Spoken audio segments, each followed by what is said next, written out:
இப்போ வந்து அறந்தாங்கி தொகுதியில அவருக்கு யாரை தெரியும், யாரு வீட்டுக்காச்சும் போயிருப்பாப்புலையா, இல்ல ஒரு இறப்புக்கு போயிருப்பாப்புலையா, அந்த மண்ணில் அறந்தாங்கி தொகுதியில மண்ணில் யார் இருந்தாலும் அதை தளபதி யாரை வேணுமாலும் அறிவிக்கட்டும். பர்வேஸ் என்ற ஒரு மாவட்ட செயலாளர் வந்து புதுக்கோட்டையில் உள்ள அறிவித்தால் நான் சுயேட்சையாக நான் களங்காண்றதுக்கு நான் தயாராக இருக்கிறேன். ஏனென்று சொன்னால் அவர் வந்து ஒரு சரியான எல்லாரையும் அரவணைச்சு மக்களுக்கு வந்து சேவை பண்ணுற நோக்கம் இல்லை, ஃபோக்கஸ் மட்டும்தான் அவருக்கு வந்து. இங்கேருந்து யாரும் புதுக்கோட்டை மாவட்டத்திலிருந்து அவரை மீறி யாரும் தளபதியை பார்த்துடக்கூடாது, பொதுச்செயலை பார்த்துடக்கூடாது, யாரையுமே யாரும் பார்த்துடக்கூடாது அப்படிங்கிறது ரொம்ப தெளிவாக இருப்பல. ஒரு ஃபோட்டோ எடுத்து சும்மா ஒரு யதார்த்தமாக ஒரு ஆதரவுனாவோ ஒரு பொதுச்செயலை எங்கேயோ பார்க்குறோம்னு வச்சுக்கோங்க, ஒரு ஃபோட்டோ எடுத்து வச்சா ஆகா இவன் பார்த்துட்டா இவன் கதை முடியும் அப்படிங்கிற நோக்கத்துக்கு அங்கே ஆளுகளை செட் பண்ணி வச்சுக்கிட்டு அந்த ஒரு கேவலமான ஒரு தரமற்ற ஒரு செயல் அவர் வந்து ஈடுபட்டு இருக்காரு. அதனால தளபதி வந்து நாளைக்கு வந்து வேட்பாளர் அறிவிக்கிறது மாதிரி தகவல் வந்திருக்கு. இது வரைக்கும் நம்மளை வந்து எப்படின்னா இப்போ வந்து என்னன்னா அறந்தாங்கி என்னன்னா பிரபுராஜாவை வந்து நம்ம எதிர்த்து பண்ணோம்னா எங்களுடைய சமூக ஓட்டு அங்கே அதிகம், அங்கே வந்து அறந்தாங்கி என்னுடைய சமூக ஓட்டு அதிகம், இவரை பகைச்சிட்டோம்னா நமக்கு சிக்கலாகி போயிடும் அப்படின்னு சொல்லிட்டு இப்போ 2 நாளாக சமரசமாக நம்மள்கிட்ட பேசிக்கிட்டு இருக்காப்ல சொல்லியிருக்காப்புல. நான் என்ன சொல்கிறேன், அறந்தாங்கி மூலம் நீங்கள் யாருக்கு வேணுமாலும் சீட்டை கொடுங்க, அதுக்கு தளபதிக்காக தளபதியோடைய பேருக்காக நாங்கள் உழைக்கிறதுக்கு தயாராக இருக்கிறோம். மாவட்ட செயலாளருக்கு அங்கே அறந்தாங்கி கொடுத்தா அவர் டெபாசிட்டை இழப்பார். நான் சுயேட்சையாக களங்காணுவேன். ஏன்னா எனக்கு அரசியல் அனுபவம் இருக்கு, என்னுடைய சொந்த பணத்தை, அதாவது இது வந்து நம்பிக்கை மோசடின்னு சொல்லுவோம். அதாவது ஒருத்தனுக்கு வந்து எப்படின்னா இதை பண்ணுங்க அதை பண்ணுங்கன்னு சொல்லிட்டு இதை வந்து நான் முன்னாடியே வந்து தலைமை கழகத்துக்கு சொல்லிட்டேன், ரோகிணி தட்டு உரிமையாளருக்கு சொன்னேன், இப்போ ரேவந்துக்கு சொன்னேன், பொதுச் செயலாளரை பார்த்து விருப்பமுனை கொண்டு கொடுத்தேன், எல்லாத்தையும் கொடுத்து விவரத்தையும் சொல்லிட்டேன். ஆனால் அதுக்கான எந்த ஸ்டெப்பையுமே அவங்க வந்து எடுக்கலை. எனக்காக ரொம்ப போராடி ரோகிணி தட்டு ஓனர் சொன்னாப்புல. ஆனால் அவரையும் வந்து இவன் சொல்றாப்புல, எங்கள் தாத்தா அரசியல்வாதி, எங்கள் அப்பா அரசியல்வாதி, நான் 3வது தலைமுறை அரசியல்வாதி, என்னை மிஞ்சி நான் கையெழுத்து போட்டதான் 6 மாவட்டத்தில் நான் கையெழுத்து போட்டதான் எவனுக்கு தான் சீட்டு அப்படிங்கிறாப்புல. அந்த மாதிரி என்கிட்ட சவாலாக பேசுகிறாப்புல. அதே மாதிரி என்ன வாட்ஸ்அப் காலில் தான் பேசுவாப்புல. குற்றம் உள்ளவன் தான் வாட்ஸ்அப் காலில் பேசுவான், நேர்மையாக இருக்கிற நேர்மையாக ஃபோன் பண்ணி நேரடியாக பேசுவாப்புல. அப்படி பேசுறது இல்லை வாட்ஸ்அப் காலில் தான். ஆனால் வாட்ஸ்அப் காலில் பேசினா உடனே ரெக்கார்ட் பண்ண முடியாது, செய்ய முடியாது. நான் என்ன சொல்கிறேன், தளபதியை நேசித்து வந்தேன், நான் ஒரு தளபதி ரசிகனாக வந்தேன், என் சொந்த பணத்தை நான் செலவு பண்ணி தான் செஞ்ச மக்களுக்காக. என்னுடைய அனுபவத்துக்கு சொல்கிறேன், கடந்த ஒரு 1.5 வருஷமா நிறைய நடத்துகிறேன். மே 1க்கு உழைப்பாளர் தின, தளபதி பிறந்த நாள், மாநாடு, எல்லாத்துக்கும் நீங்கள் அறந்தாங்கி மக்கள்கிட்ட யார்கிட்ட விசாரிச்சு கேட்டாலும் எல்எஸ் பிரபுன்னு தான் பேர் வரும் வந்து தாவேக்கால. அப்படி உள்ளதை இவனை விட்டா நம்மளை மிஞ்சி பண்ணிடுவான், செஞ்சிருவானு.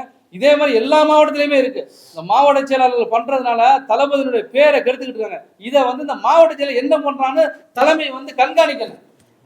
ஒரு பையன் வந்து இப்போ வந்து தகப்பன் தாய் தகப்பன் இருக்காரு, எங்கள் தகப்பன் வந்து தளபதி தான். அப்போ புள்ள தவறு பண்ணுச்சுன்னா புள்ளவே பண்ணிட்டு வந்தாலும் புள்ள ஏற்றுக்க முடியுமா? தப்புன்னு சொல்லணும். அப்போ தான் அந்த கட்சி வளரும். இல்லைன்னா இது வளராத அளவுக்கு இவங்க பண்ணிடுவாங்க. மாவட்ட செயலாளருக்கு வந்து அறிவித்தால் டெபாசிட் அறந்தாங்கில அவர் வந்து காலி பண்ணுவார். காலியாகினா அவர் ஓட்டு போட மாட்டாங்க. எப்படி ஓட்டு போடுவாங்க? இன்னொரு மாவட்டத்தில் உள்ளவரை, இன்னொரு தொகுதியில் உள்ளவரை, இந்த தொகுதியில் வந்து ஏதாச்சும் நலத்து பண்ணியிருக்குன்னு மக்களாக கலந்துருக்குன்னு. மெயின் அடிப்படை விஷயம் என்ன, ஒரு மக்கள் வந்து ஒரு இறப்புனா உடனே வரணும், ஒரு சின்ன ஸ்டேஷனில் பிரச்சனை அப்படின்னா உடனே நம்ம மாவட்ட செயலாளர் ஃபோன் பண்ணி சொல்லணும். இதுதான் ஒரு சராசரி. இது இந்த விஷயத்தில் எதையுமே அவர் வந்து பண்ணதில்லை. அதனால என்னுடைய விஷயத்தை நான் என்னுடைய ஆதங்கத்தை தளபதிக்கு வந்து இதை கொண்டு போகணும், இது வந்து செயல்படுத்தணும் அப்படின்னு. ஆனா அவர் எப்படி 3 தலைமுறை அரசியல் சொல்றாரோ அதே போன்று நான் சொல்றேன். நான் முதல் தலைமுறை அரசியல், என்னுடைய அரசியல் அனுபவத்தை சொல்றேன். மாவட்ட செயலர் பர்வேஸுக்கு வந்து அறந்தாங்கி ஒதுக்கினால் அவர் டெபாசிட் காலியாக சுயேட்சை வேட்பாளராக அதுக்காக எந்த லெவலுக்கு இறங்கி நான் மக்களுக்கு பணியாற்றுவேன் என்பதை தெரிவித்துக் கொள்கிறேன். சார் ஃபர்ஸ்ட் யார் சார் உங்களுக்கு வாக்குறுதி கொடுத்தா எனக்கு வந்து உங்களுக்கு போஸ்டிங் தரேன்னு சொல்லிட்டு? எனக்கு வந்து பொதுச் செயலாளர் ரேவந்த் மூலியமா போய் சேர்ந்தோம். ஐயா எல்லாமே வந்திருந்தாங்க. இல்ல இப்ப என்னன்னா தாவேக்கால வாக்குறுதி கொடுத்தா நிறைவேற்றப்படுதுலன்னு ஒரு குற்றச்சாட்டே இருக்கு. அது நீங்க ஊர்ஜிதப்படுத்துறீங்களா? ஆமா, ஊர்ஜிதப்படுத்துறேன். அப்ப இதெல்லாம் வந்து விஜய் சாருக்கு தெரியாது இருக்காது? அவருக்கு தெரியல. அது எப்படி தெரியாம இருக்கும்? ஏன்னா எல்லாருமே வந்து பிரஸ் மீட் கொடுக்குறீங்க, இருங்க சார், எல்லாருமே பிரஸ் மீட் கொடுக்குறீங்க, எல்லாருமே இன்ஸ்டால போடுறீங்க, இன்ஸ்டா பாக்குறாங்க, எல்லாம் பண்றாங்க. அப்படி இருந்து அவருக்கு தெரியாம இருக்கிறது என்ன காரணம்? அது காரணம் என்னன்னா அவர்கிட்ட போன் இல்லையா? இல்ல லேப்டாப் இல்லையா? இல்ல அவர் என்ன இந்த விஷயத்தை அங்க கொண்டே போகாத அளவுக்கு தடை பண்றாங்க. ஒண்ணு. 2வது, பிரச்சனைகள் எல்லா தொகுதியும் இருக்கு. பிரச்சனை மட்டும் தம்பி வாங்க, என்னப்பா உனக்கு பிரச்சனை, உனக்கு என்ன பிரச்சனை, ஒன்று இந்த விஷயத்தை பண்ண முடியுமா செய்ய முடியும், உனக்கு அடுத்த வாய்ப்பு தர்றேன், இல்லை உனக்கு இந்த வாய்ப்பை நான் தர்றேன், பொறுமையாயிரு, நம்ம கட்சி அப்படிங்கிறதுக்கான அந்த அனுபவமே யார்ட்டையுமே இல்லை.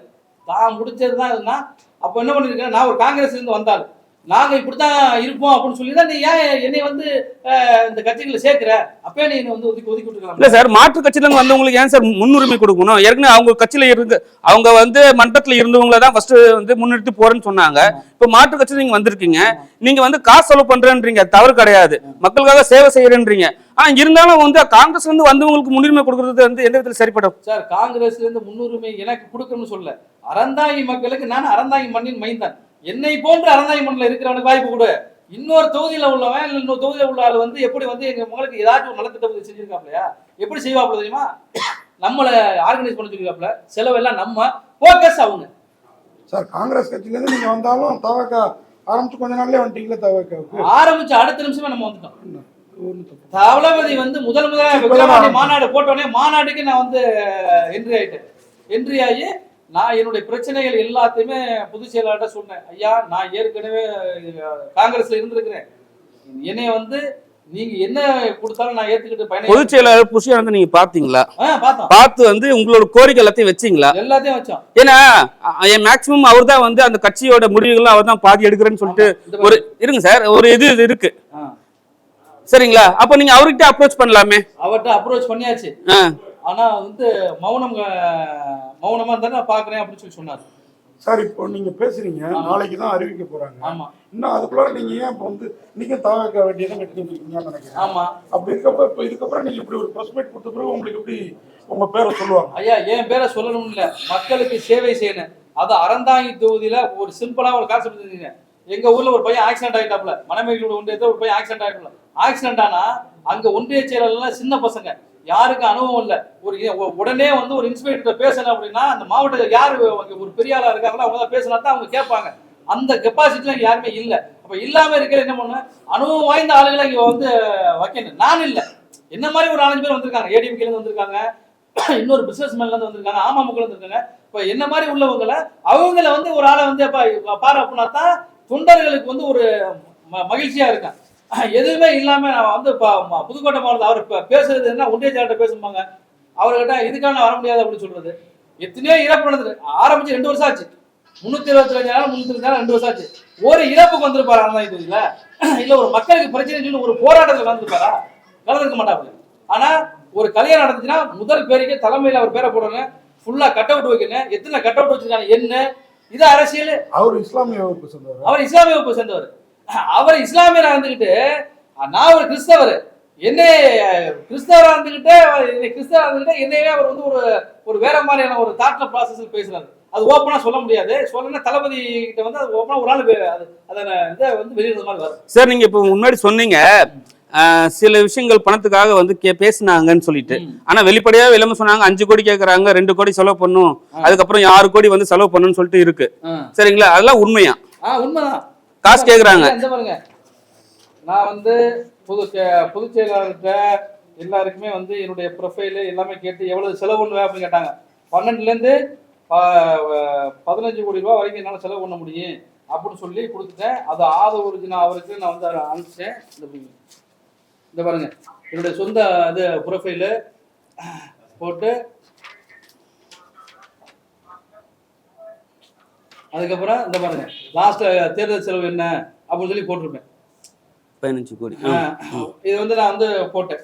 செலவு பண்றது செலவு பண்ணாத தளபதியோட இதுல நம்ம வந்து பண்றோம்னு வச்சுக்கோங்க. 15 கோடி ரூபாய் எலெக்ஷன் கமிஷன் அனுமதிக்குமா?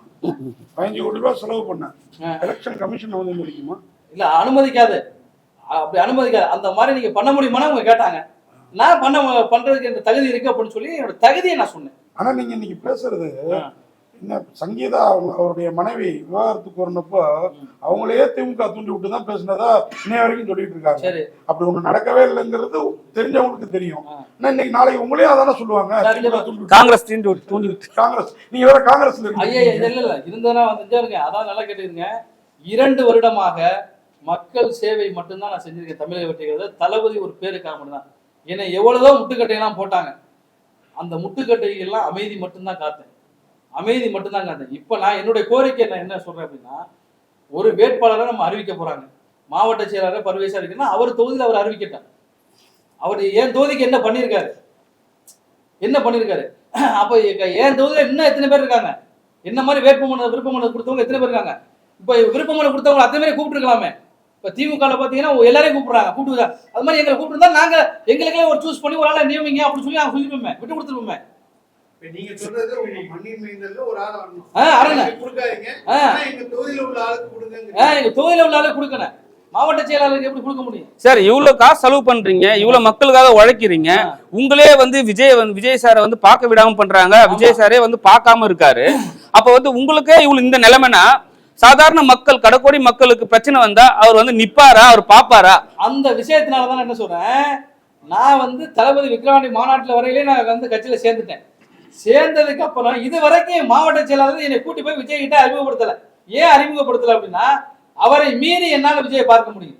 ஏன்னா நான் ஒரு இயக்குனர், நான் ஒரு தயாரிப்பாளர், நான் லயலா கல்லூரியில் இருந்தாலும் எல்லாருக்கும் வந்து என்னை மீறி பார்க்க முடியும். ஆனா ஒரு மாவட்ட செயலாளர் மீறி போக வேணாம் அப்படின்னு சொல்லிட்டு அந்த மரியாதைக்காக இருந்தேன். அப்படி இருந்தா என்னைய இப்ப வந்து வேட்பாளர்களையும் நீ வந்து என் ஊர்ல என் தொகுதியிலே வந்து என் ஊர்ல காரணம் கொடுக்காம நீ இன்னொரு மாவட்டத்துல உள்ள ஆள் வந்து நீ வந்து வேணும்னு, அது இதுவெல்லாம் இல்ல, புதுக்கோட்டை தான் நிக்கிறோம்னு பேரு.